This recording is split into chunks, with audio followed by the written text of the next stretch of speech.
What's going on, ladies and gentlemen?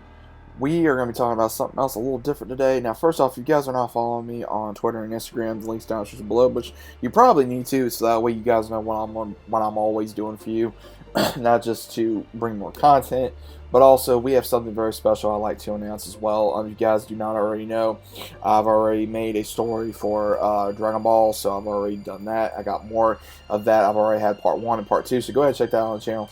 But this is about something else which I do love, which is I've made my own character and my own story for Star Wars. Now, again, with Star Wars constantly changing, whether something's canon about this character or about this character, I wanted to make it close to the story and accurate as possible, not just with the characters, but the timeline. So hopefully it's not going to be that bad, but I'd like to go ahead and just right now introduce to you guys Galeb. Galeb, I have created, which you can see on your screens right now. He is a bounty hunter who was also a Jedi Knight of the Republic before Order 66 happened. Now, giving you guys just a little bit of a story of what has happened to this character. He was the Padawan learner of Shakti when he became a Jedi Knight into the Order and was on random different planets when he heard about Shakti's death by the hands of General Grievous, which is now they're saying is canon, so I had to go back and change that to the story. He was very upset. He blamed the Chancellor. He blamed Grievous, so he went to go find Grievous. Then when he heard Obi-Wan was getting the mission to kill Grievous, he got upset. But then when Order 66 happened, he just ran and tried to survive. Now, throughout the entirety of the story, we do see where he became a bounty hunter. At some point, he was found by Mandalorians who did not know he was a Jedi.